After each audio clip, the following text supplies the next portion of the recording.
the denial of the will to life, is the instinct of degeneration itself, which can... Well, I guess I didn't have one such instinct on days when I was super sick, like before I believed all this stuff that I believe that's pessimistic. But I was like really sick on those days. Like, what do? When you're more degenerative when you're sick, like ill, you fall ill, but you believe the same things, and then you're healthy and then you believe the exact same things. So you're super healthy versus super sick, but you still believe the same things. The degeneration thing, that's actually life. Life degenerates you. It has to do with age. It's not what you believe, Nietzsche. Boy, you need a biology lesson. Converts itself into... Actually, you know what? I'm not going to be snarky or jokey here. I'm just gonna be dead on serious, because he needs a dead on serious rebuttal. An imperative. I've done these in like comment sections many times on his, where all these fans are, but now I want to do it in my video. It says, perish. That's life. That's biology. It says perish. It's time to perish, because each individual must perish, because life doesn't care about the individual. It is the death sentence of men who are already doomed. If you say so. 6. Let us at last consider how exceedingly simple it is on our part to say, man should be thus and thus. Reality shows us a marvelous wealth of types and a luxuriant variety of forms and changes.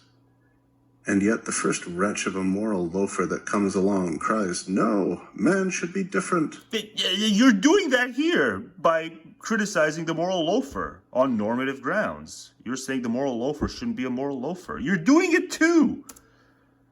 He even knows what man should be like. Yeah, and you know what the moral loafer should be like, something unlike what he is. That's why you're criticizing him. Does this sanctimonious prig. He draws his own... But what, yours is not a sanctimonious tone? The groveling life tone is non-sanctimonious? I don't think so. It sounds pretty fucking sanctimonious to me.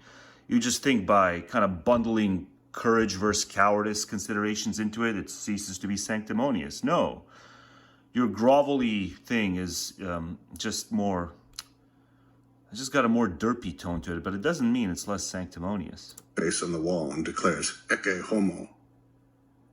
But even when the moralist addresses himself only to the individual, and says, thus and thus shouldst thou be, he still makes an ass of himself.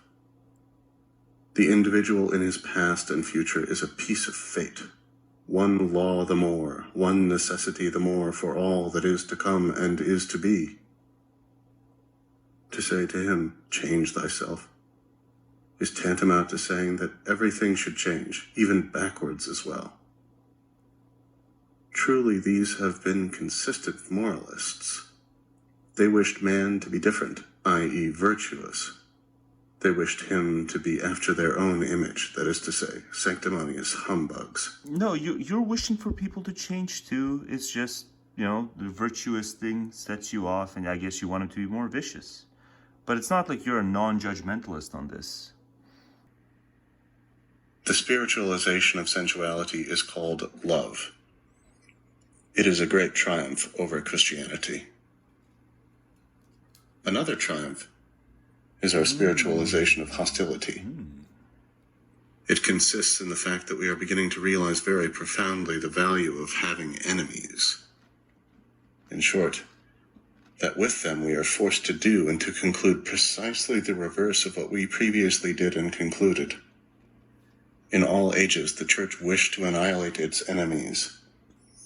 We, the immoralists and antichrists. You who don't even care if you think yourselves wiser. It's not even about that. You'd rather be a brave fool than a wise coward. That's your problem, Nietzsche. I've pinned it down. You're one of these guys who you'd rather be. You're so disgusted by, renunciation because what you think some of it is motivated by in some of the cases, or maybe you would universalize it to all the cases. Whereas to me, renunciation takes balls, whereas Nietzsche is like, no, it precisely means you lack balls. It's like, no, dumbass. Maybe sometimes compassion means you lack balls because you kind of maybe needed too much compassion, but not renunciation. Renunciation means you have balls to go through with it. But here he just wants to He has such reverence for the instinct. This is all about his reverence for the instinct. It's the worst.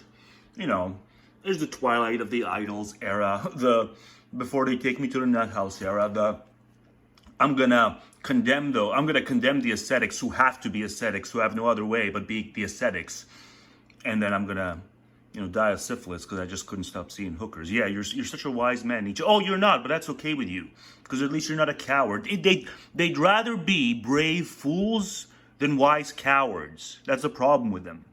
See our advantage in the survival of the church. Even in political life, hostility has now become more spiritual, much more cautious, much more thoughtful. This is very predictive, though. This is bang on. And much more moderate. Almost every party sees its self-preservative interests in preventing the opposition from going to pieces. And the same applies to politics on a grand scale. A new creation, more particularly, like the new empire, has more need of enemies than friends. Only as a contrast does it begin to feel necessary. Only as a contrast does it become necessary. And we behave in precisely the same way to the inner enemy. It's like, nice assertion, bro. How do you back it up? It's just so often. Like, nice assertion, bro, but then, that's it? You're going to move on to the comparison? Come on. In this quarter, too, we have spiritualized enmity. In this quarter, too, we have understood its value. A man is productive only insofar as he is rich in contrasted instincts. He can remain young only on condition that his soul does not begin to take things easy and to yearn for peace. There's nothing worse than the tranquil life. You stack it up with anything, there's nothing worse than the tranquil life. Because he's just obsessed with, am I going to be wimpy if I say something nice about the people who sought the tranquil life and the renunciation and the ascetics and all that stuff? He's a bit flip-floppy on the ascetics. But he takes umbrage with the philosophers, the priests, so much here. It's like, what's the underlying motivation? He makes it all about the underlying motivation and glaringly tethers the philosophical implications from those personal circumstances. Because he's what did I used to call it? It's some kind of an essentialism, but I had a specific term for it. Something about dispositionalism. He's such a kind of epistemic dispositionalist. Such a good way to pin him down. And it's so stupid. It's like, what? If I liked life at 19, but I think life is stupid at 38, like what? Like, was I among the lives chosen at 19, and then at 38 I'm not among the lives chosen? Like, what are you trying to build reverence for? What are you trying to be? You take issue with all metaphysics, but then you try reverence for life. Why? Why? Why the reverence for life? Because you're so afraid of being a wimp. That's why. That's all it came down to. So, but you were too weak to avoid the hooker who gave you syphilis. Nothing has grown more alien to us than that old desire, the peace of the soul, which is the aim of Christianity. Nothing could make us less envious than the moral cow and the plump happiness of a clean conscience. The man who has renounced war has renounced a grand life. What a fool. In many cases, of course, peace of the soul is merely a misunderstanding. It is something very different, which has failed to find a more honest name for itself. Peace of the soul is tranquility and a story. Without either circumlocution or prejudice, I will suggest a few cases. Peace of the soul may, for instance, be the sweet effulgence of rich animality in the realm of morality, or religion. Or the first presage of weariness, the first shadow that evening, every kind of evening, is wont to cast. Or a sign that the air is moist, and that winds are blowing up from the south. Or unconscious gratitude for a good digestion, sometimes called brotherly love. Or the serenity of the convalescent, on whose lips all things have a new taste. He was a terrific poet when he wasn't trying to be a poet. When he was trying to be a philosopher, he was a terrific poet. But not like when he was trying to be a poet. Who bides his time. Or the condition which follows upon a thorough gratification of our strongest passion, the well-being of unaccustomed satiety, or the senility of our will, of our desires, and of our vices, or laziness.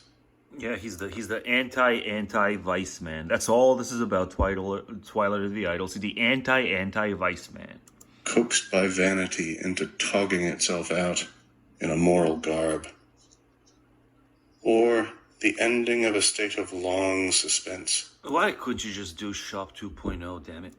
And of agonizing uncertainty. Ugh. By a state of certainty, of even terrible certainty. Or the expression of ripeness and mastery in the midst of a task, of a creative work, of a production, of a thing willed, the calm breathing. And then some years later, you get the syphilis. That denotes that freedom of will has been attained. But then you pay for it later by going nuts and kind of, give me everything, I'll take everything on, but oh, don't hurt the horsey, no, not the horsey, but I'll take everything on. I'll endure anything for truth. Not even truth, right? Because truth is bad. Who knows? Maybe the twilight of the idols is only a sort of... Truth might threaten life. Peace of the soul. 4. Ugh, that was it? That's the next digit? God, he's really suck. They wished man to be different, i.e. As do you, but just not the virtuous part. Virtuous. Different and less virtuous. That's you. But you don't see it as sanctimony, because you're just that self-absorbed, or are just, trolling by this point. Because you're half mad by this point. They wished him to be after their own image, that is to say, sanctimonious humbugs. It's just name-calling. Like, you don't see your pro-life morality as... And he actually says it here in a second. He says it. It is morality. He believes in morality, but it just has to be with the aim of life.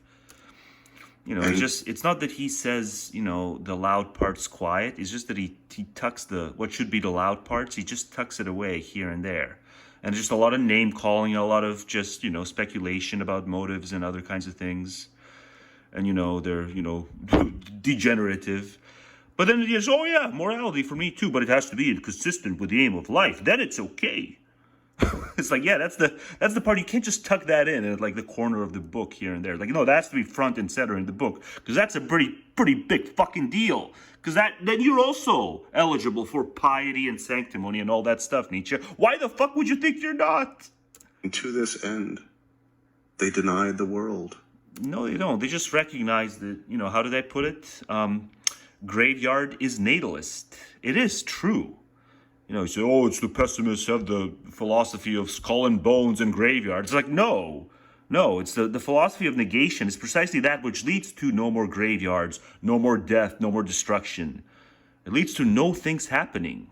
But I guess you think no things happening is always worse than the most like horrific things happening over and over and over, nonstop. Everyone in just relentless agony. See, but then it's like things happening. But if no things happen, that's like the scary thing for you, even though you wouldn't be around to realize there's no scary thing. No slight form of insanity, no modest form of immodesty. Morality, insofar as it condemns per se, and not out of any aim, consideration, or motive of life, is a specific error. See what he said. Like, when I can do it, then it's not sanctimonious, or it's not any of these things.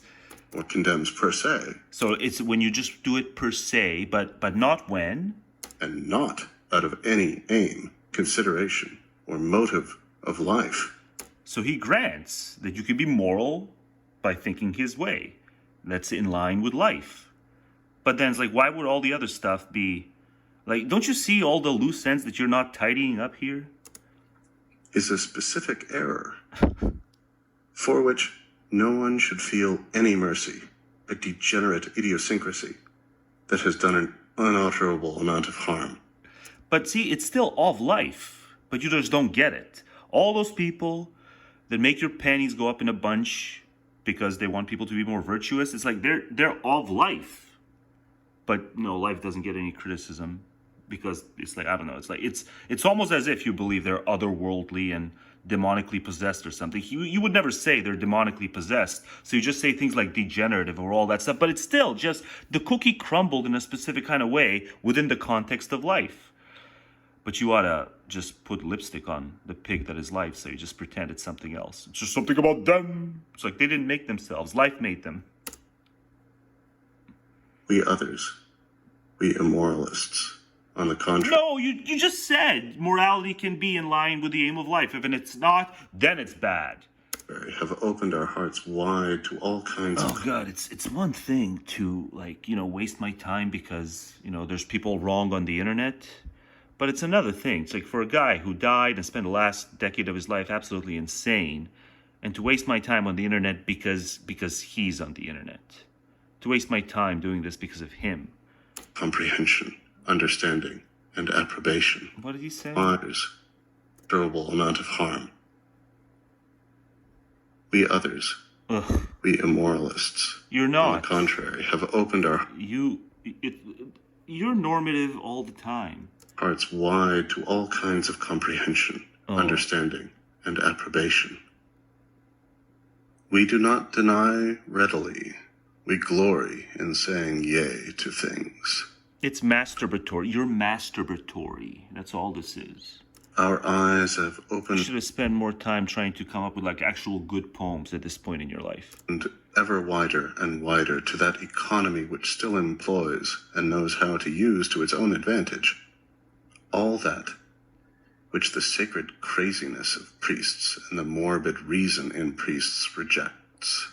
I think they had a deficit of reason. But then you would think otherwise, wouldn't you? To that economy in the law of life which draws its own advantage even out of the repulsive race of bigots, the priests and the virtuous.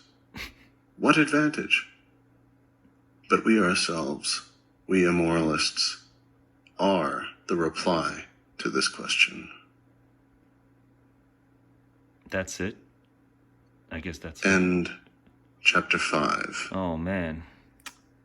This recording is in the... You know, I actually thought if you revisit it and you'd listen to it in audio form, you know, it'd be better because, you know, it's been a while.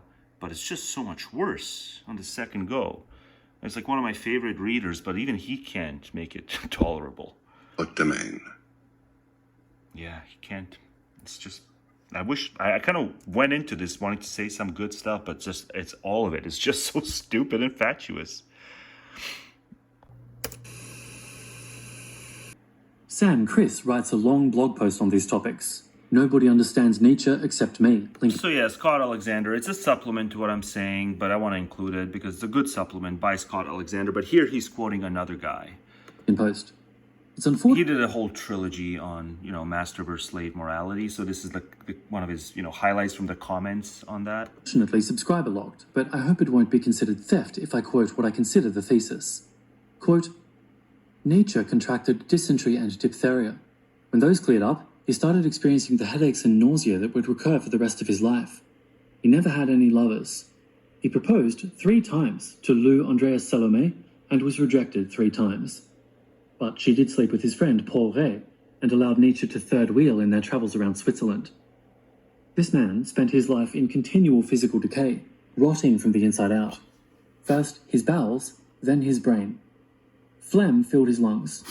He found sleep almost impossible. Jesus. In the end, he was sent away to an asylum. The story goes that he witnessed a horse being whipped in the street, and he threw his arms around the animal's neck, weeping. I mean, even without the horror, even without the asylum stint at the end, you know, there's just so much. Has there ever been a publicized figure? You know, you can call him a public figure, especially now.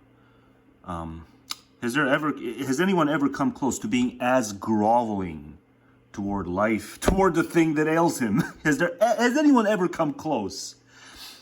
After that, Just absolutely unconditional, absolutist groveling toward life, but then, like, he's one of the most, what was it, botched and bungled creatures in history. he vanished. All he produced were a few crazy And, you know, people actually will, you know, till their dying day defend that that's actually the thing to do. letters to the crowned heads of Europe. I'd much rather have been a Basel professor than God, but I didn't dare be selfish enough to forego the creation of the world. But right up until the day they sent him away, This shivering bag of mucus and bones kept on insisting that right belonged only to people like himself, with a superabundance of strength, and when he trampled over the weak and the sickly, that was only true justice there will ever be. In his introduction to anti-philosophy, Boris Groys writes that, quote, when Nietzsche praises victorious life, preaches amor fati and identifies himself with the forces of nature that are bound to destroy him, he simply seeks to divert himself and others from the fact that he himself is sick, poor, weak, and unhappy. Existential masochism, right? That's Nietzsche. Nietzscheanism is existential masochism is a hell of a drug, apparently. End quote. But everyone needs to call him an existential masochist, and yet no one does. Like, if you don't think masochism as a term applies to him, like, when does masochism apply? Oh, at the group level, you know, if you're not absolutely in love with your nation, then you're masochistic because you want to be pro your nation, even though it's a stupid group. Bertrand Russell dismisses Nietzsche's philosophy as the, quote, power fantasies of an invalid, end quote. As a man who really knew his way around the pussy, Russell is particularly scathing. It's pronounced poon. It's pronounced poon. About Nietzsche's sublimated terror of women. Quote, forget not thy whip, but 9 women out of 10 would get the whip away from him, and he knew it, end quote. Nietzsche's sickness becomes a kind of gotcha, the final defense against his thought. Well, yeah, but he started it. Never mind the freezing storm uprooting everything in its path, it's just a symptom. But I don't think Zarathustra is simply a diversion or a distraction or a flimsy mask worn by the shambling creature of Turin. There have been a lot of feeble, lovelorn men pottering around the world in their mild overcoats. Most of them did not write like he did. You can't ignore the weakness of the man or the strength of his writing. You have to stay with the contradiction. You have to grab them both. No, you just gotta praise the prose. You gotta praise the prose and, shun the conclusions or ridicule the conclusions. And call him a masochist. It's masochistic. No one gets it. The obvious answer is it's not just wrong. It's wrong, delusive, and masochistic. Philosophers have a strange... He's just the most groveling, agent. He's the most groveling, pro-life groveling agent. And I don't know. Did he at least understand? Did he at least understand that he was botched and bungled to the gods and back? He was botched and bungled to the gods and back. It's a hard time comprehending, but almost every 14-year-old who's picked up a book of Nietzsche's has instantly recognized. When Nietzsche talks about master morality, he's not talking to the masters. He's talking to the weak and the botched, and to pimply Jimmy, to the slaves. Yeah, it depends what mood you're catching on. According to his myth... It's just lashing out, just a lot of lashing out, especially toward the end, the brutal end. So yeah, Scott did, where's the first one? Yeah, altruism and vitalism, that's a good one, although he's nowhere near as, tough on the vitalist as I would be. But yeah, it all started with this one. Matt Iglesias considered as the Nietzschean Superman, Uberman, Overman, whatever the fuck it's supposed to be. But yeah, I like this little bit that I just played here. And for what master morality... Yeah, props to Russell, props to Bertrand Russell for getting it. Even means anymore. There are plenty of people who... But now back to me. But just to kind of spend a few seconds describing the record, I'm going to cue it up. Mob ends...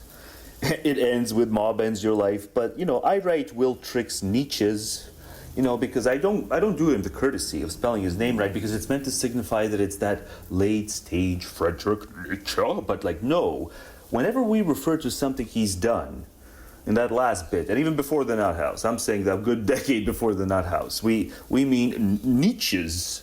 Will Tricks Nietzsche's, blah, blah, blah. I think of genius, I do. Thus, I am a mass jeerer. I've grown a set, but then I run into the mob, and I tell the mob off, and the mob ends my life. And so it's mob ends.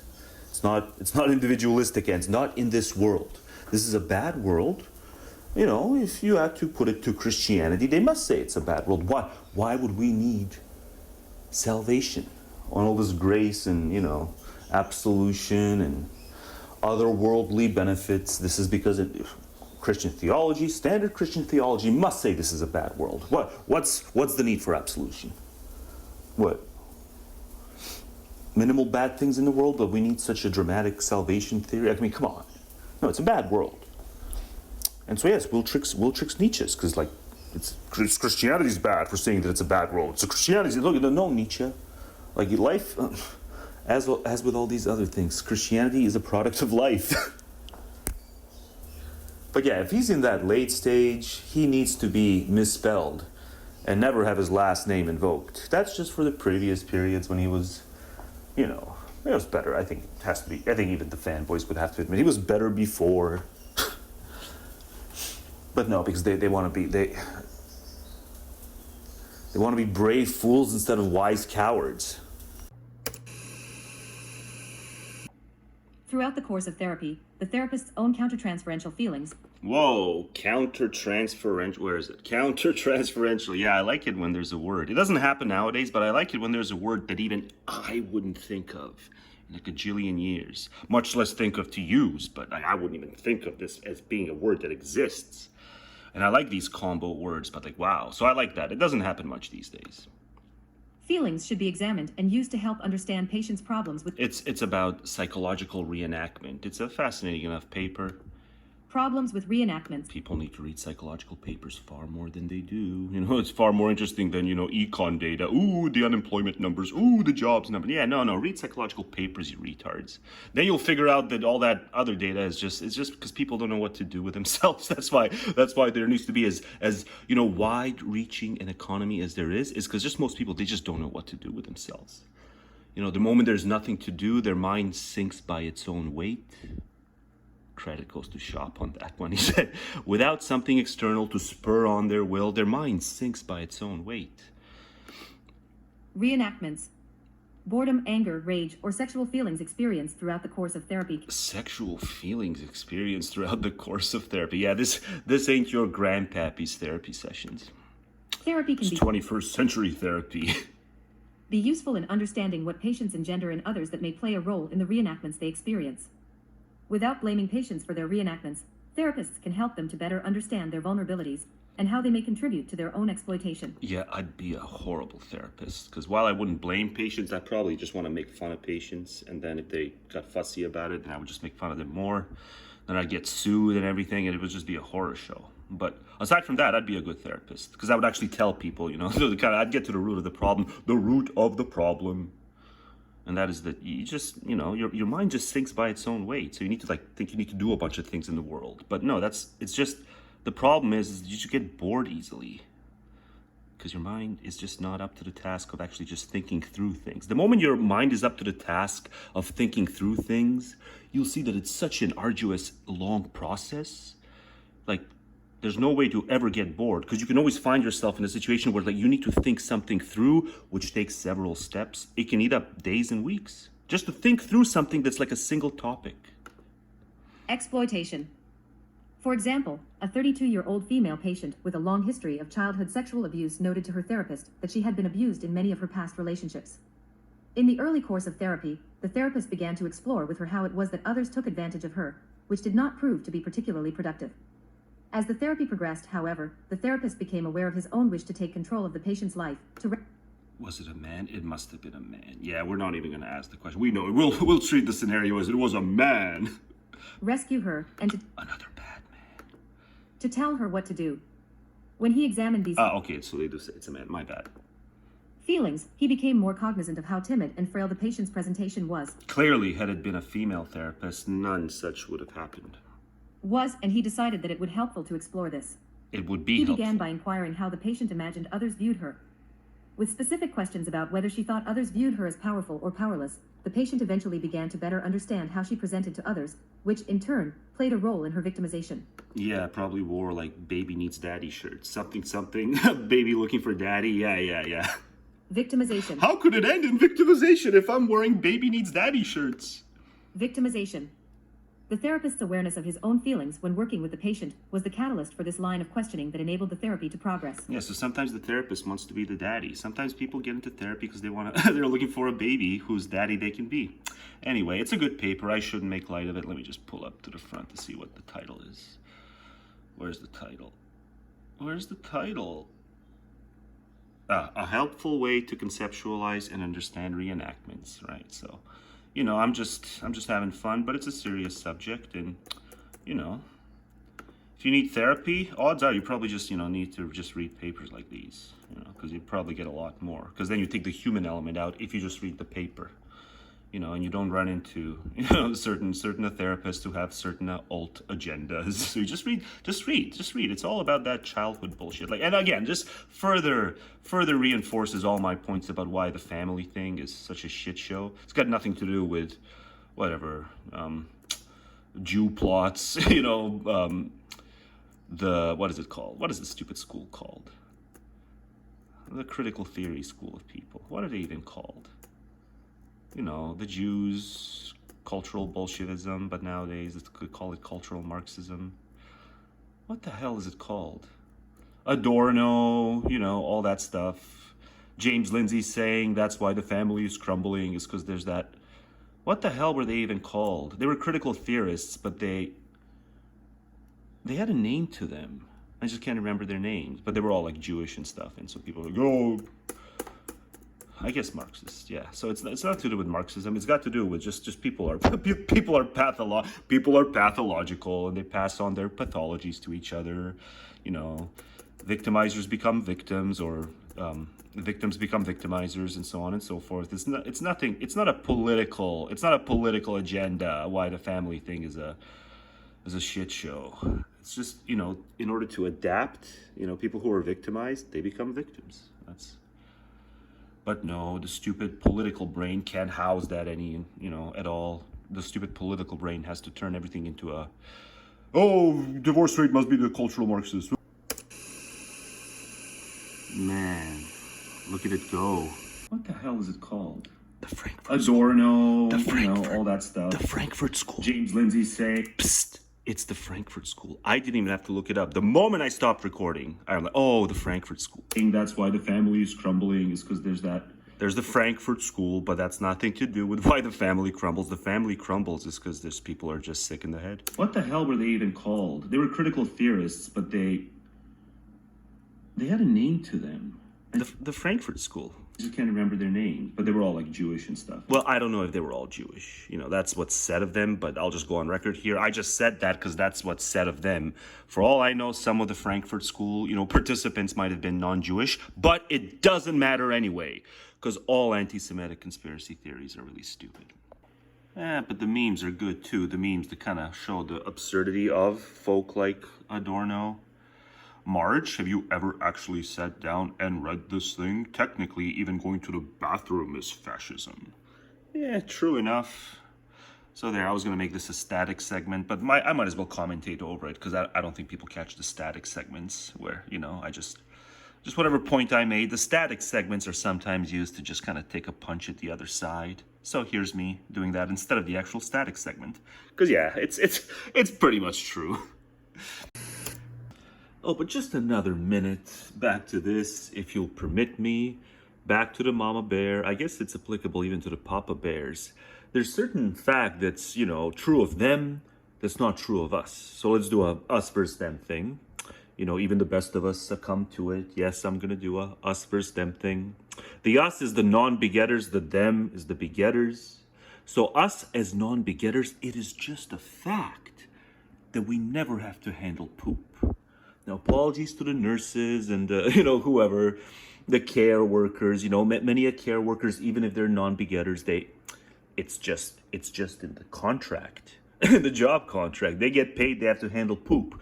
So yes, the care workers, it's probably why they spend so much time bitching. Oh, the market doesn't reward us. The market doesn't reward us. Yeah, okay. The market doesn't reward you. Keep bitching. Nothing's going to change. The care workers, the care economy, people who have to handle poop. But then non-professionally, it's just not true of us. Whereas the begetters, unless they're supremely rich, in which case they might be able to get out of it. But I'm pretty sure she's not that supremely rich. I'm pretty sure. Mama Bear, it's another Mama Bear on Twitter. It's another Mama Bear who's political about her being a Mama Bear. And he. So don't say I didn't warn you. I'm warning you. It's the image tab. Don't say I didn't warn you. Yeah, I've never looked anything like this up. I always thought, there'd be less of it, but there's just so much of it, right? There ain't no courtesy flushing this away. This has to be foul as it gets. You know, I wouldn't even keep like a bird that poops because it poops. I wouldn't do that. Well, it's wrong to keep a bird because you got to keep a bird caged if you keep a bird. So don't keep birds as pets. Like the last thing you want to keep as a pet is a bird. But, you know, if it weren't for the cruelty part, you know, it would poop. And I wouldn't even want like bird poop near me. But like, you know, these begetters, like, well, look what they settle for. Look what they settle for. You know, unless if they're really rich, then the bastards can get someone else to do it. They can get some, I don't know, Spanish chola to do it at very low costs. But, you know, why did I say Spanish? You know, why did I feel the need to qualify chola? Yeah, it's just...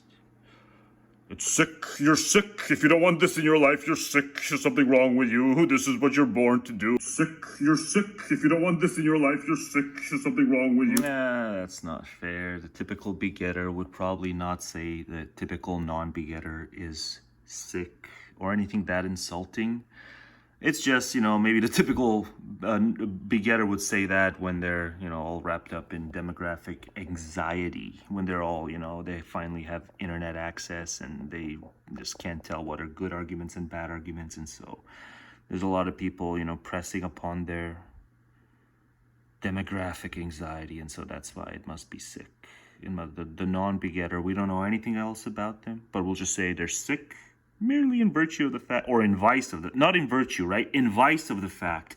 In vice of the fact that they're a non-begetter, we'll call them sick. Whereas I'm saying it's sick to be accustomed, to accustom oneself to this intentionally. But, you know, maybe the word sick is apropos anyway, because why? Because it's a Nietzsche video, right? This is a Nietzsche video, or at least it was. So don't say I didn't warn you. I'm warning you. It's the image tab. Don't say I didn't warn you. I guess I went. Where's the sick part? Where's the sick part? Where's the sick? Yeah, it's just... Where's the sick part? It's sick. You're sick. If you don't want no, this... but that's not fair. That's not fair. It's not like the typical one would think that. The typical begetter. It's just when they're propagandized and especially, you know, race conscious and the race ain't producing that much as it needs to, then they would go, well, yes, clean all the diaper. Do this with a smile on your face to preserve the race. It's all about racial preservation. In America, apparently, that's what it's all about, you know. It's a knife fight for the survival of the human race, but more on that later. This is just to say, up next is a remainder. It's a remainder. It's something that was left on the cutting room floor because it's so heavy and dark. Coming up next, I'm outside next, and it's so dark I had to keep it out. I had to keep it out of the Vance, the anti-Vance video. I did that anti-Vance video. What was it called? Natalist Lies and Forbearance. And this was so hard on natalism. I had to keep it out even of that video. In that video, I went hard on some of the natalists, but this was like too dark. I'm like, I'm going to exclude this, but not here. I'm going to leave it here. I'm going to talk about the Achilles heel of the will. Hooray. But yeah, you know, sick through line because it was a Nietzsche video, at least for a while early on. But the latter half it's not going to be about that, but it's still going to be about certain things that are sick. So enjoy. And also, parents need to just consider some of the unique traumas they subject themselves to, not even because of things that might happen in the future, worst case scenario things. I'm just saying what parents may have just evolutionarily inherited. Like, think about for how much of the human span childhood mortality was much higher than what it is now. Think about how often a mother had to survive her son, you know, maybe watch her son die. You know, many a parent has had to bury their child across human history. You know, pre-civil, like childhood mortality, the best we can measure it. You know, we're at the best. We're in the best mode we've ever been in terms of childhood mortality as a species. It just doesn't happen at the rates it happened for most of our run, right? But think about what that means. Think about the intergenerational through lines, qua trauma, right? The decent of them worry because they can feel the sting of that. Just how many generations, you know? And it's one thing for a mother to survive her daughter. Or you know, even son, it's one thing, but for a father to survive, specifically his daughter, for a father to survive his daughter, maybe watch her die, but maybe not, but that's the Achilles heel of the will, right? The will sees itself die. That's the Achilles heel of the will. I think it stings all the harder when it's a father who survives his daughter, especially the younger she is, the more in her prime she is. You know, it's been a mode that we've been worse at as a species all the way up until now. So when it happens now, you see the best of humanity even come together on the internet. The best of humanity because they recognize it's the Achilles heel of the will when a father survives his daughter. You subject yourselves to this. You know, maybe my Achilles heel is, I don't know, being boiled alive or something. But, you know, at least psychologically, I don't believe I have an Achilles heel. I would had I become a father. I would have entered myself in the Achilles heel lottery by becoming a father. In a way, I don't think women do when they become mothers. Like, it's awful for a woman to watch her daughter or son die. It doesn't rise to a father. I mean, read Schop on gender for more of that. Read Schop on gender as to why it stings all the harder. Nothing stings worse than a father who survives his daughter. The cause of the death is irrelevant. It'll be an Achilles heel all the same. You know, the individual may react worse when the cause is, you know, agental, agent-bounded. But realistically, the will has watched itself die. That's not a lottery you have to inject yourself into. Fathers do. But yeah, it's really bad for mothers too. I don't mean to downplay that. Thank you for indulging this. I'm gonna do a whole audio later as to how this is why faiths were formed and persisted. It's when in the aftermath of something like this across human history, that usually the father would have looked up at the heavens, looked up at the skies, maybe dropped to his knees in some cases. He just suffered one too many blows. The final blow may have been something like this, watching his daughter die. And then he just falls on his knees and he looks upward and he asks, God, sweet, merciful God, can I save my own soul? That's the formation. It wasn't analytic thought that sprung them. They did it often, but it was never analytic thought that sprung them. It was desperation following a personal tragedy. That's where you get your faith from. We're wired for it because of how awful childhood mortality was. So many fathers buried their daughters. Fucking huge part of it. We can't talk about it. We won't give airtime to this issue. This is an issue you have to read about in psychological papers and other kinds of, I guess, whatever, social history papers. The childhood mortality story and just how badly we performed at this as a species for so much of our run. There's one reason we've had a bad run. Look at the childhood mortality stats. And so, like, when the internet sees something like this in a high-profile figure, a father who survived his daughter, a very decent person and a thoughtful person and a, person who's taken some contentious issues in the past. No, I'm going to do what John McWhorter does. I'm not going to pan to who I'm talking about because it's indecent if I make it too direct. But it's a, all-around praiseworthy person who takes these contentious issues, especially on foreign affairs. We see how the internet, the best of humanity, emerged for a brief period when that kind of thing struck them. Because it is understood by all. It is commonly understood that the man underwent the Achilles heel. His will watched itself die. That's a horrible thing. And no one should run those kinds of risks. There's already enough bad things that can sting ya. There's already enough bad things that can sting ya.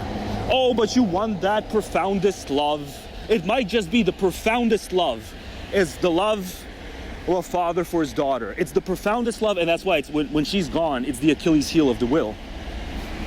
I don't mean disrespect to anyone. I know I'm touching on. I know this is like the furthest thing out from the Overton window as something to bring into an argument. This is profoundly distasteful to most. Just the fact that I brought this up, but it's important to call it for what it is. It's the Achilles heel of the will to survive one child when it's a father and a daughter dynamic. Many a child had to bury their parent and a few children were buried by their parent. It's tragic.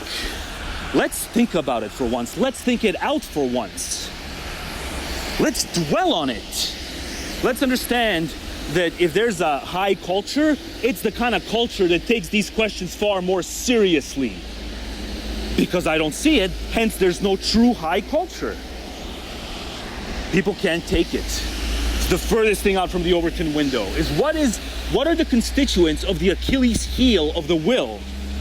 It is a father losing his daughter and obtaining faith through it. Because it can't look at the sight of what's come. It cannot look at the sight of what's come to him. So, just looking for some images. There's, help groups for bereaved fathers, especially around Father's Day. A lot of these are anchored for Father's Day concern. I could imagine it'd be horrible. But, what does it say? Hang on, let's go to the page here. Nice and cursive. It takes a strong man to be a father and an even stronger man to be a grieving father. Honoring all Father's Day. But it's just interesting how often, someone else undergoes some hardship, and then the very people who would never in a million years swoop in here to say, well, how do you know that? How do you know that some, really weak men never become fathers, lose their child, and then just crumble ever more because they fail to be strong? Oftentimes when it comes to stuff like, to hit back to the Nietzsche thing, the ascetics, they just had to be the ascetics. They're not strong for being the ascetics. They just had to turn away the will because they couldn't cope with their will. Or, all this crap about how, when you negate, you only negate because you can't handle it. You don't negate it because you have contempt for it, whatever the it is, right? There's just so much propensity to make those kinds of arguments. But it's funny, none of those post-Nietzscheans or whoever it is, right, the people who want to accuse everyone of just being envious, if you disagree with them you're just envious, all that stuff. But then when it comes to this, no one swoops in to kind of challenge that, the syllogism, I guess. Is it necessarily the case that by being made into a grieving father you will become stronger? Is it necessarily the case? Whatever doesn't kill you will make you stronger? No, it could just lead to you being utterly debilitated, emotionally speaking. And, it's good to rally the kind of, I don't want to call these even memes. It's good to have goodwill toward those who have, undergone a lot. But at the same time, to kind of invent these, what would you even call them? I don't even know how to refer to this specific kind of fallacy. It takes a strong man to be a father and an even stronger man to be a grieving father. I don't know. It could go that way, but it could also lead to a lot of debility. And so I just kind of want to, since it's just interesting that none of these people who accuse, negationists, let's say, and those who are motivated to renounce the world. You always want to renounce the world because it's degenerative, but at the same time, why couldn't it just be a renunciation born of strength, the way you can kind of get it in the case of all these bereaved fathers being made all the stronger for being bereaved fathers? See, I've never once seen someone kind of, it kind of seems a little autistic, so maybe they don't want to do it for those reasons. The autistic person who starts questioning goes, well, how is that the case? No, it's just, it's going to be inborn. How you react, how you deal, how you cope. It's going to be, in line with your inborn character more so than with that circumstance. But because it's just nice to tell every bereaved father that they are strong, then we'll just leave that unquestioned. We'll leave that unchallenged. And so it's a kind of inconsistency. And so I kind of want to point that out. But again, no disrespect. It's not an envious life. But at the same time, if I had to kind of compare my emotional state to the typical, grieving father's emotional state and, even, let's say, emotional strength, I'd bet on myself 100 times out of 100. I would.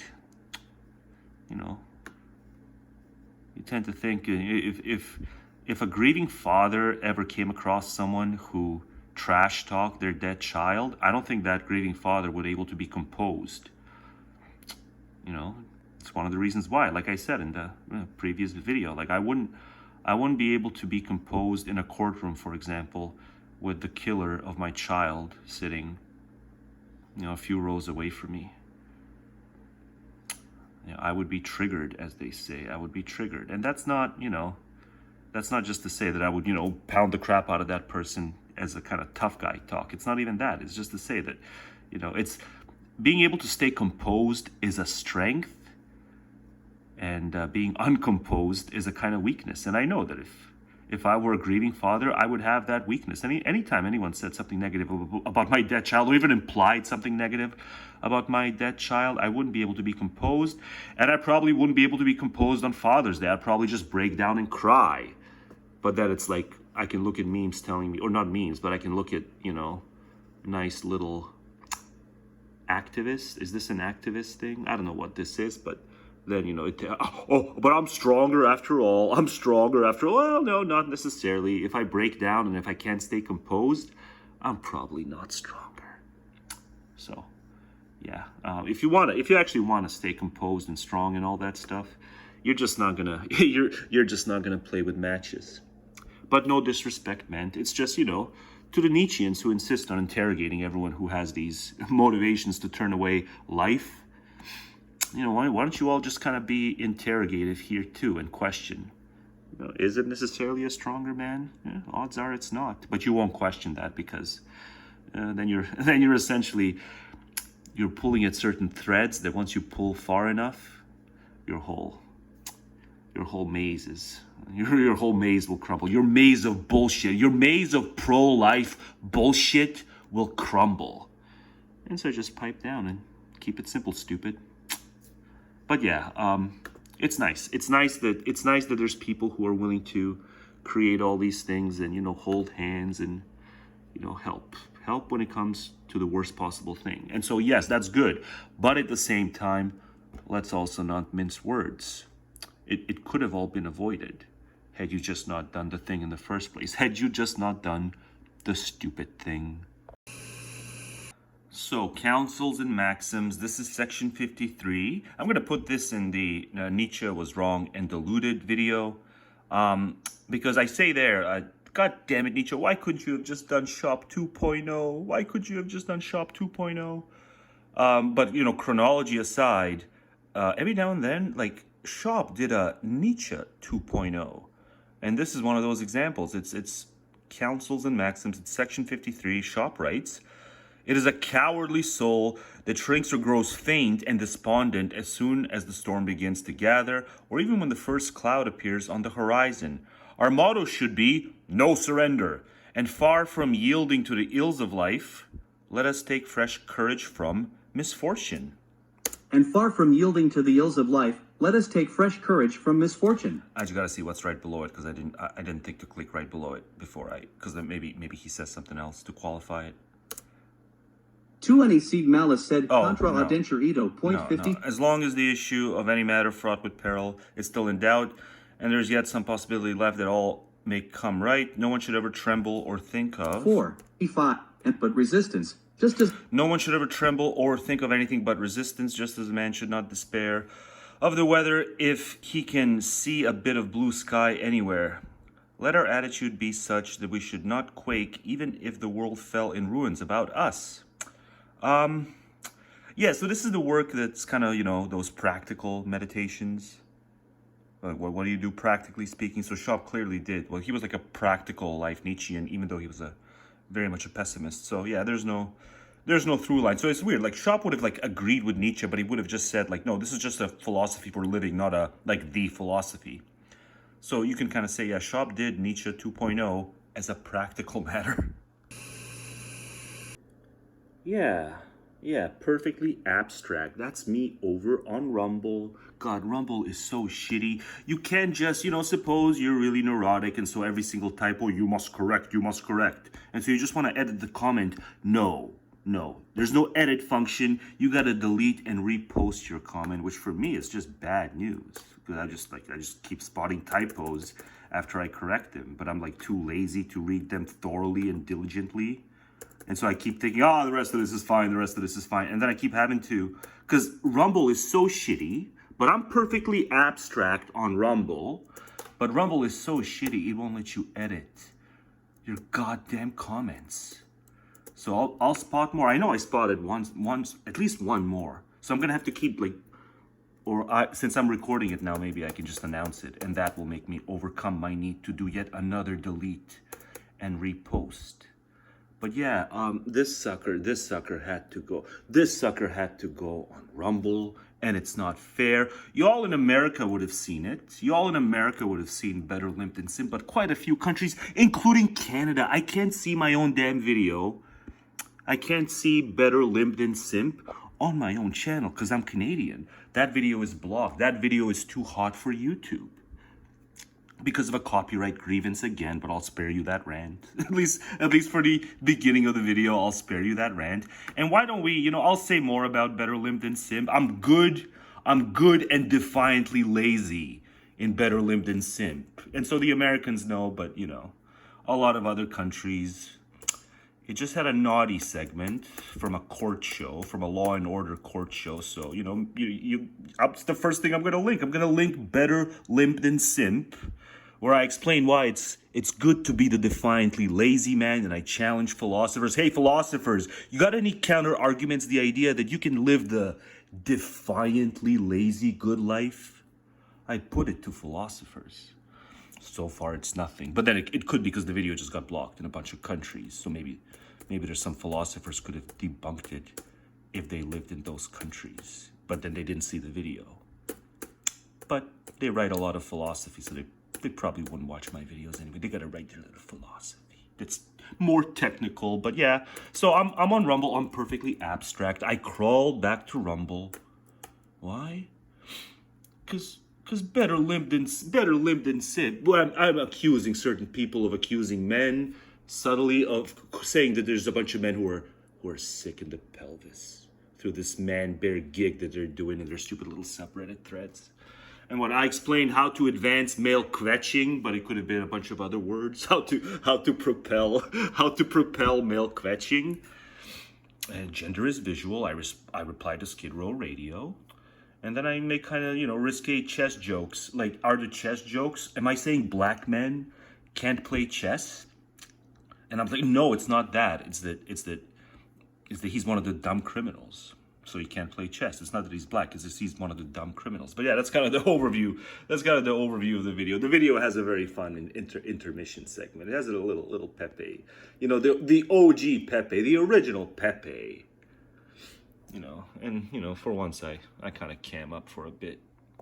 But yeah, a lot of, you know, kind of, you know, I'm clapping back at Skid Row Radio, but I'm also kind of giving him, you know, also some criticisms, but I'm kind of clapping back. It's his response to me, and I'm clapping back. But I'm also saying, Ben, you underestimate how interlinked visuality is with gender, and how much, you know, the trans folk, you know, just as Jim needed to fuck the pie, like trans women, it's not just that they want to have sex. No, they want to get fucked by men, because that's what happens in het context. And so trans women, this visuality thing is important because trans women want to get fucked like ordinary women get fucked. Because that's what happens when people have sex, or the next up on the euphemistic treadmill, sleep with, they slept with each other, they fucked each other's brains out. It's like, no, he fucks her brains out.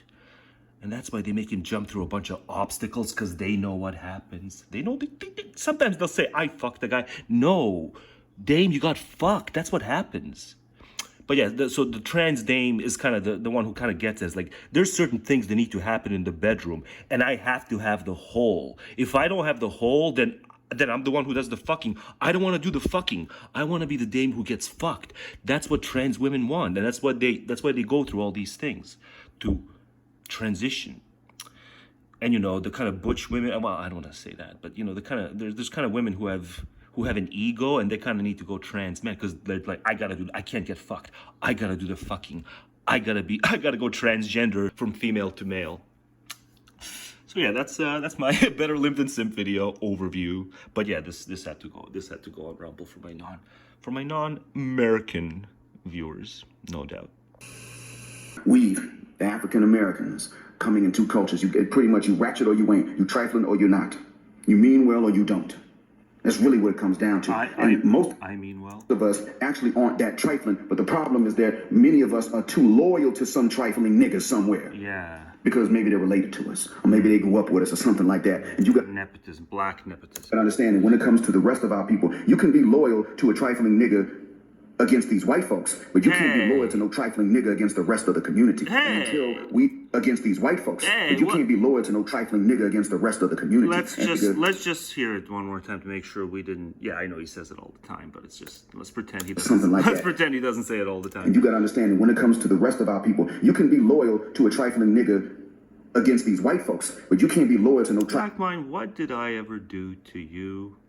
Better yet, Black Mind, what did, tens of millions of whites do to you, or, tens of millions of blacks? What did tens of millions of contemporary whites do to, tens of millions of contemporary blacks? trifling nigga against the rest of the community. And setting aside twatter commentary, which is just commentary, and yes, it's racist, but aside from twatter commentary, what did tens of millions of contemporary whites do to tens of millions of contemporary blacks? Why dole out this advice, Black Mind? Until we throw aside that's when it from where. Let's hear it. Because maybe they're related to us. Maybe they grew up with us or something like that. And you got to understand that when it comes to the rest of our people, you can be loyal to a trifling nigga against these white folks, but you can't be loyal to no trifling nigga against the rest of the community. And until we throw aside that trifling nigga culture, just like the Bedouin has to throw aside that trifling nigga. I'm about to say there's a way he ought to be watched, and one of those ways is he ought to be watched a little sped up. It adds a charm.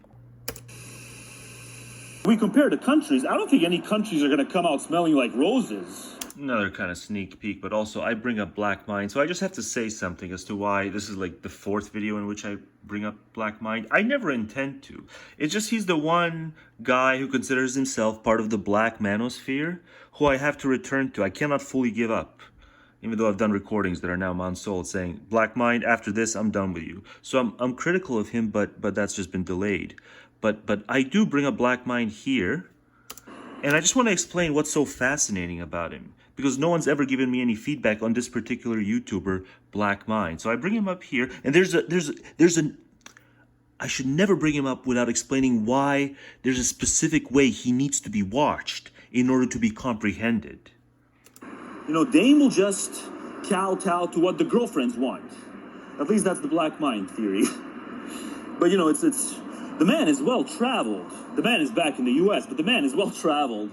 So I can totally see a kind of one-dimensional dismissal of this YouTuber. Now he goes by a different name, Jet Black or something like that, but he was Black Mind for the longest time. So you can look him up still by punching in Black Mind. But, he was very much in favor of this passport bro stuff.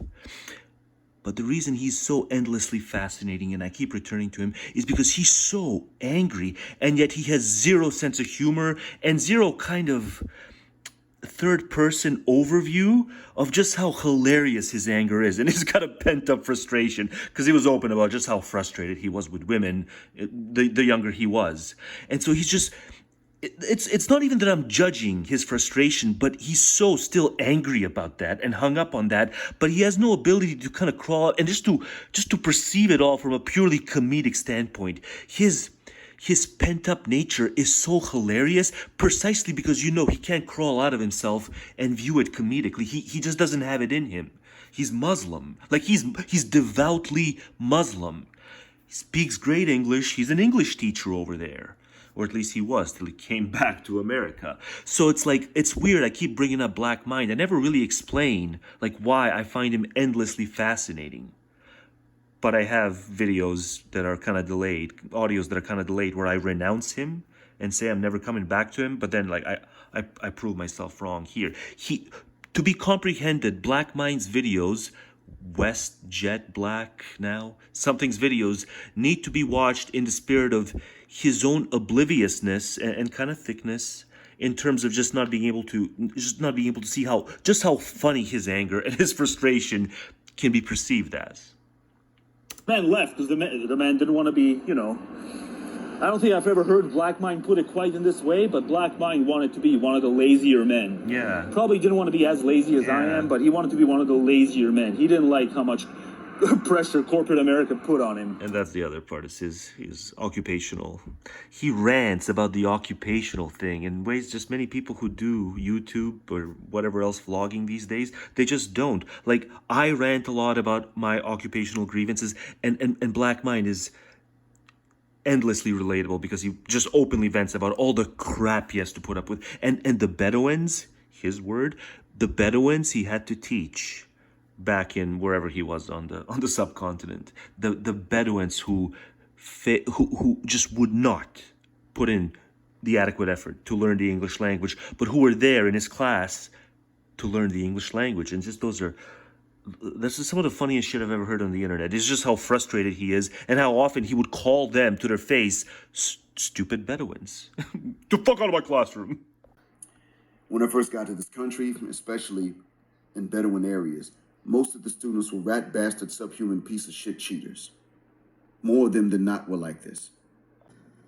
That's the Bedouin. And what I'm telling you is that the Bedouin culture is jacked up, it is subhuman, it is hypocritical, and it is inferior. It is not befitting of a human being, let alone a Muslim. The Bedouins who practice Bedouin culture are going to suffer and are going to stay behind until they stop practicing it. End of story. Because what happens is the Bedouin turns 32. He has no skills. Any degrees and education that he has are suspect because everybody knows this nigga cheated. So he's underemployed his whole adult life. It catches up with him when he's an adult. And when he sees someone like you or me walk into his pizza shop, not that he owns, but where he drives delivery, because these citizens who practice Bedouin culture wind up having to work jobs like this. Because everybody knows education was free, number one. And number two, they didn't learn nothing because they cheat. Everybody knows this. So they're not... I guess it's not always about him teaching them. Sometimes it's about them at large beyond the classroom. But yeah, he hates them. Maybe that's why he came back to the States. Trying to find some best of, but yeah, this'll do. No bullshit. Student came on Telegram and said to me, Professor Mind, why did I get a 0? And I said, because somebody reported you for cheating. First time I caught you, this time the student reported you. I didn't know about it. He tried to deny it, and I said, stop lying. You cheated.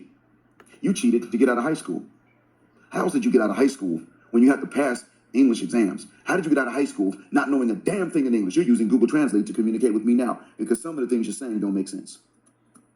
And you're not punctuating when you type it in Arabic. And you're typing it in slang instead of classical Arabic because you don't speak proper Arabic. Shows me what kind of student you are. You weren't supposed to be in university. Now your ticket got punched, dumbass. Get off my screen. Take this 0. Hold this L. And if I find out that they passed you anyway, that means you went and got somebody, some soldier or cop in your family, and I'm going to give your name and your family's name to a newspaper. Because I'm keeping proof that you cheated. Got a copy of the affidavit. Photograph.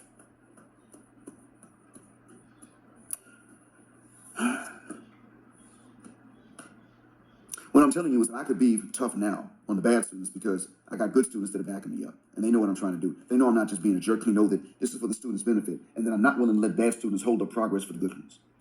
They know this. What you were facing in the mating market over there is something similar to what I started to face when I first got here. The bad maybe outnumber the good, maybe not. It doesn't matter. They have overpowered them and overwhelmed them in any case. Nigga. And when this kid cheated, and another student saw him, he ratted him out. And when I said in the group chat,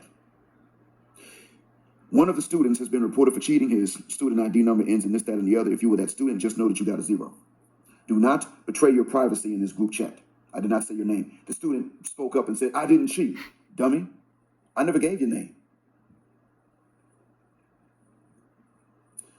So then other students came forward and said, oh, that was him? Yeah, nigga cheated. He was asking everybody. It was it. He was outnumbered. Everybody was willing to snitch. You're facing a scenario in which even after COVID, the good women or the decent women, the decent intentioned women, because they did not value you enough to compete for you, to at least actually try to get your attention and I don't know, actually be a better and available option than the 304s. 304s is hoes. Lost you. And now what you've got is decent, well-intentioned women alike. If they're single, they are right there with the former 304s and saying, I'm not getting it.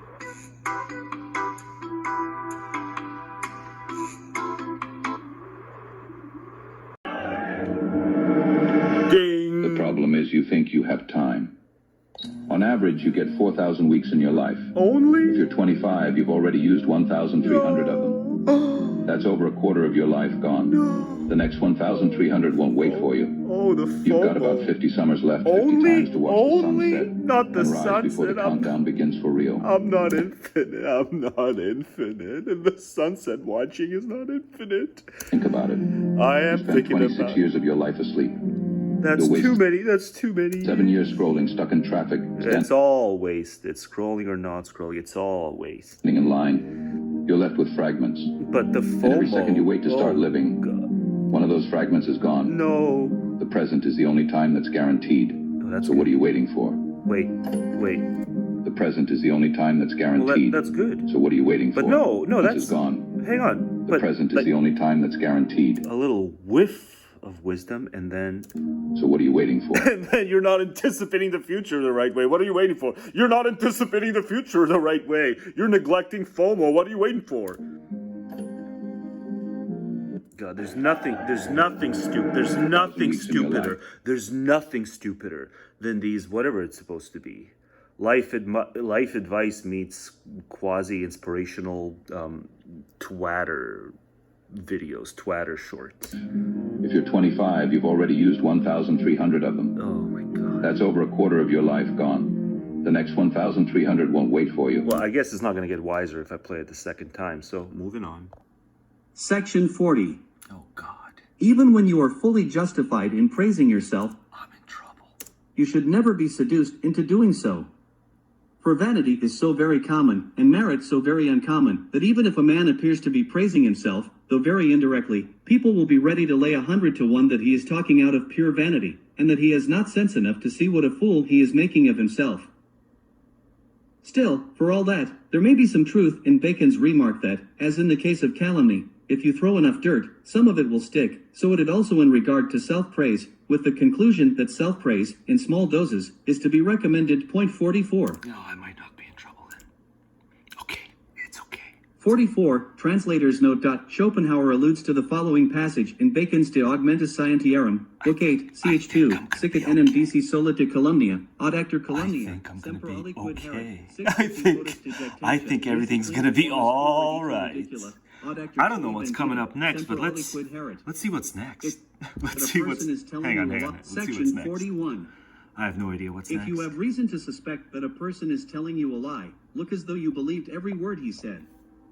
This will give him courage to go on. He will become more vehement in his assertions, and in the end betray himself. Oh man.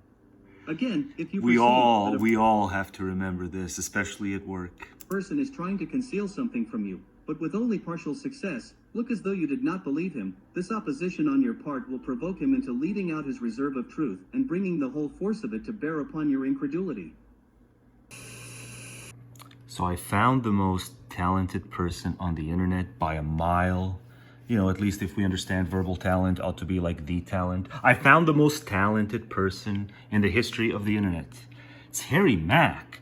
I never thought I would so much as thumb up a freestyle video. He's a freestyler. You know, what Eminem did, what M did, what Marshall did, but he does it like 100 gajillion times better. Wait till I explain it. I know it's like, what, freestyle? Who gives a fuck? No. He asks sometimes numerous people on the other call. It's this site where you just make random calls to strangers. And so he just asks them, name a number of words, and then I'll do a freestyle with those words. And he does it like every single time without fail. He's got a good voice, the beats are good, and the rhymes are just, I've never seen anything like this in the history of freestyle. I never thought I would so much as thumb up a freestyle video, unless it's one of those parodies of freestyles, but it's like the geeky, you know, the geek voice takes over instead of the thug voice. Okay, I can thumb up and favorite those kinds of videos, but this is like a freestyle video, and he's the most talented person, I'm sorry, by a mile in the history of the internet. Should I play it? Good book. Trying to focus on only doing one thing lately. But No, we don't care about you. Okay, so give him the word. Halifax, Nova Scotia. There's a chair outside, so let's use the word chair. Okay, so he doesn't know. And, he doesn't know the words. There's a mango on the counter. It's so let's use legit. mango. He does it over and over. He never fails. Like there was a crew on the other line. They gave him like 8 words. He did all of them and then some. It's all freestyle. Mango, nice. Halifax, chair, and mango. He's gonna make it up. Like for those of us who might consider ourselves verbal enthusiasts, like we can only marvel at what he does as a freestyle. You know, I'm gonna do something here that's gonna follow this. I was kind of inspired by him. I'm gonna do something. I know I can do it. I've been wanting to do it for a long time, but I'm gonna do it because he inspired me. But it's not the pace, the fluidity of words for him, it's nothing like for me. For me, it's just, you know, you get to see how I kind of redo the track, the lyrics, as I'm listening to it, like when I'm out and about. Because I sat down and recorded myself. But it's nothing, the pace, the fluidity, the, you know, the man has versatility. He can go on for minutes and minutes and minutes. Mine was kind of more repetitive, but mine was good too. I can't wait to get into it. Let's do it. You ready? I'm so ready for this. Me too. Let's go. This guy was like stoned, I think. Yeah. He was super surprised. Come on. Yeah, he was stoned. Let's do bass. Yeah.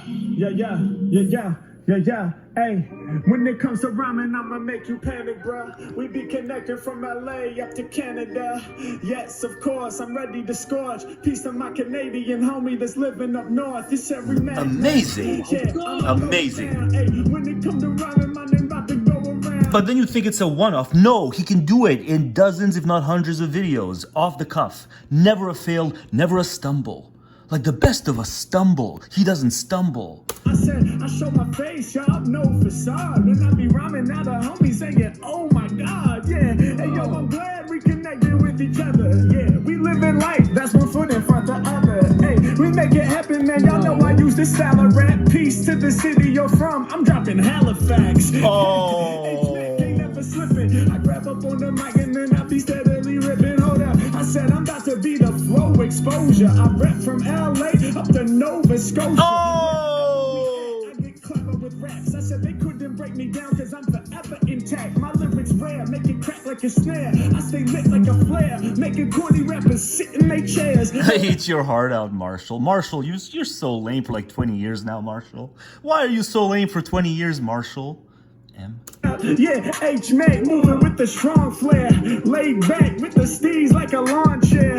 Yeah, and you know I bring the thunder through. Got you slipping like I pulled the chair out from under you. H-Mac on another level, throw their hands up. Opposite the chairs, when I'm rocking, they gon' stand up. I don't have to plan stuff, open up and bang flows. I get loose, produce more juice than a mango. Hey, H-Mac up the top, you better follow me. I'm about to kill the game and issue no apology. Yeah, and y'all know I rap, I don't sing. Cause in life, you gotta focus on the one thing. Yeah, it's every make you know. Verbal monomania. I mean, I'm right. He's the most talented person because he's verbally talented. That's like the talent. He is. If you disagree with me, you are deluded. He's the most talented person in history. I'm leaving them shook. Piece of the homie up in Nova Scotia reading the book. Now, freestyle is considered a lowbrow thing, but that shouldn't matter. You should be able to see past that if you're open-minded. There's many a prejudiced mind who can't see past that. You know, but my brother here sees past that. Coming off the top, in my shine they basking. He's like learning about doing one thing but multitasking. It's ironic, my lyrics iconic, I make you wonder. He says, wow, every time that the Mac can get the loosest with the style. I'm blowing your mind, I'm flowing the mind, I'm showing them what I'm about. When it becoming the lyricism, you know I'ma stay on my route. I spit with the clearest vision, and I just clearly hit them. Count on my spirits lifted, out of my body and shit. I grab on the mic and I'm rocking the shit. Yeah, climb up the tip of the mantle, my flow is essential. No pen, no pencil, I don't need to trace no stencil. Got my own path, I'ma make them all for the rap. He put his knuckle to his nose, here behind his head. Cause he's bugging, can't believe all of the lyrics that I said. Now I got him laughing and me slapping his knee. Exactly my G, it's H-Mac and rapping with ease. Spectacular freeze, pouring up my mental, I get reckless. I shine in gold, kinda like I was your necklace. Yeah, and y'all know I came to rip the mic. One foot in front the other, he knows how to live his life. Yeah, hey yo, y'all know that these rappers get abolished. Respect you just for reading, you increasing all your knowledge. Yeah, and when I'm rhyming over checks, I'm about to file it. Yeah, I said I'm flexing on them, dog, I'm getting brolic. This is H-A-double-R-Y-ing, flying overheads, I be in the sky. And from here to Halifax, H-Mac gets loose. And everybody love the vibes that my rhymes produce. Let's go. Oh my God, how did you do that? It's verbal talent. I keep telling you. I keep saying it's like the most verbally talented that was person ever. the best freestyle I've ever seen of in all my time. whole life. Like hands down. Hell yeah, thank you. And he does it in every video. Marvelous person, just a marvelous. See, I can bring positivity. I can share positivity. It's Harry Mack. But you know, I did some stuff. I was kind of inspired. I did some stuff, you know. Supposed to go in the, you know, art video, but no, I can't wait that long, so I'm gonna proceed with my stuff. I was a little rough on Steven, you know, Steven Wilson. I should have queued him up so I can, you know, I can avoid the tag, but now I'm gonna have to throw Steven in here through graphics. But I was a little, dismissive. I said he's too vague. Like, what I'm about to do here, let's just understand, it's all credit to Steven Wilson. This is Steven Wilson's greatness. I just accentuate here and there with some old lyrics. That's all I do. I just accentuate. But this is Steven Wilson's great work, right? I'm a little dismissive, because I'm just, I'm kind of saying, be less vague, Steven. Because like my old lyrics are, it accentuated. It adds a certain kind of, it's a kind of chili sauce. I add a chili sauce to the song that I'm about to do. But yeah, this guy, every single video, there's no remorse. It's rare, a YouTuber where it's like you have no remorse for having watched a bunch of videos. Zero remorse. And I'm glad he's successful. See, like I can be glad when people are successful, when they're actually good. It's just like everyone else is just so damn shitty.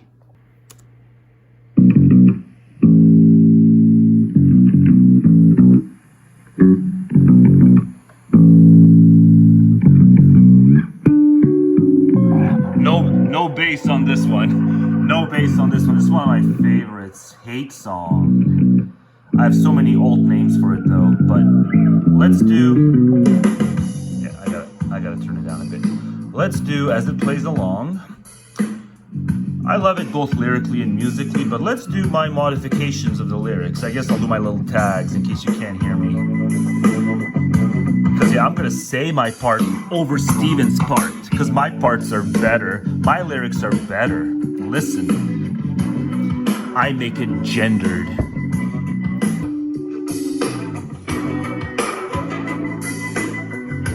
I don't say song. It's a hate song.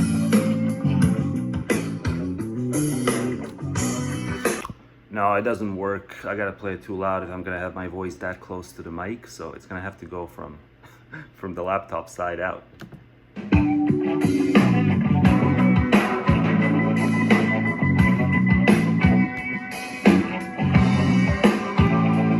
At least I think this will work. I make it gendered and pessimistic.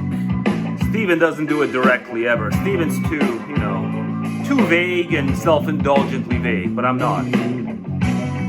This is a hate song, and just for you. I thought that I'd jot it down while I still should. I hope when you hear this, you'll want to screw.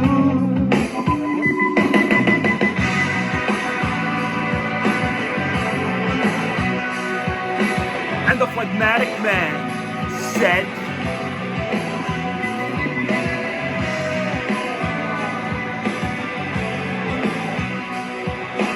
and the phlegmatic man said, oh, it's a lonely light in my cerebral den.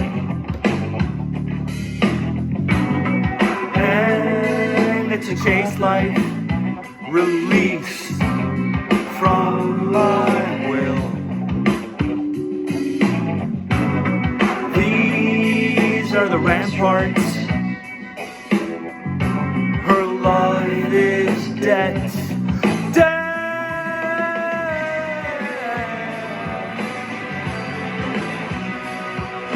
And the phlegmatic man said, kids swim or die. Yeah! And the phlegmatic man said, kids swim or die. Bass and black-pilled voices too!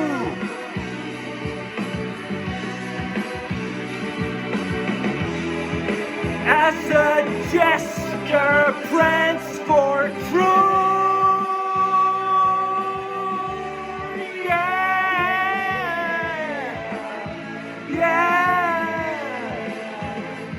Because that's all the jester wants. The jester's just after truth. That's why he wants to make them laugh and get poon. He just wants truth. He doesn't want to be right. Well, I ain't no jester. I mean every word I say. I mean every word I say.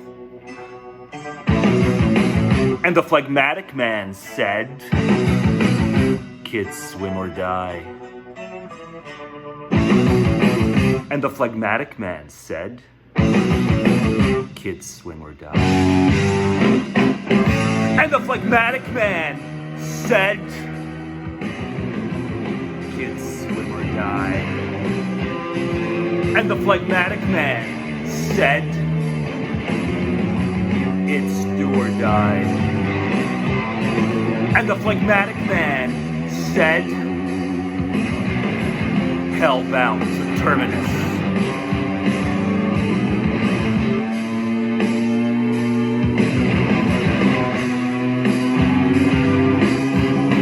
And the phlegmatic man fled. Kids swim or die. And the phlegmatic man left. Kids swim or die. And the phlegmatic man fled. Kids swim or die. And the phlegmatic man wept. It's do or die for me only. And the phlegmatic man said, it's do or die for me only.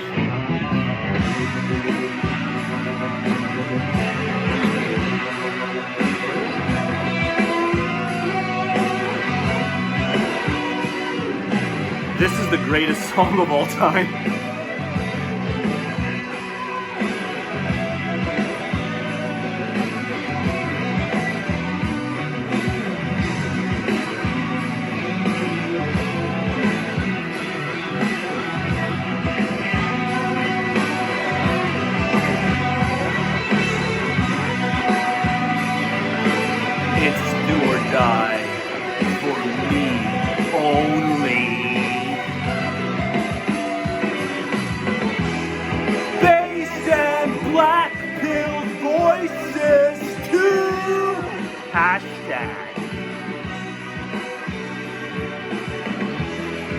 As the gesture transport through.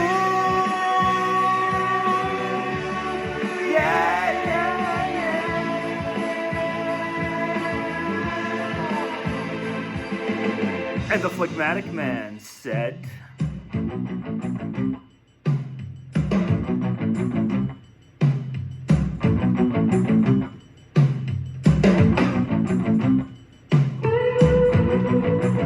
it's do or die. And the phlegmatic man said, kids swim or die. And the phlegmatic man said, kids swim or die for me only. And here comes the bass. And the phlegmatic man said, hellbound to terminus.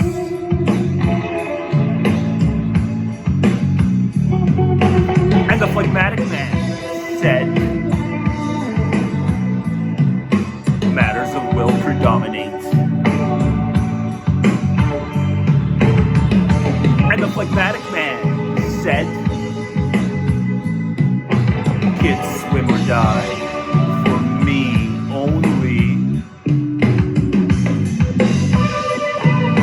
And the phlegmatic man said,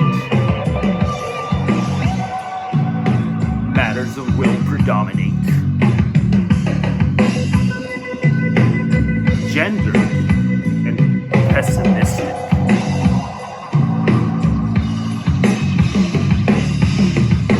And the phlegmatic man said, I'm a giant piece of shit. No, the phlegmatic man never says that.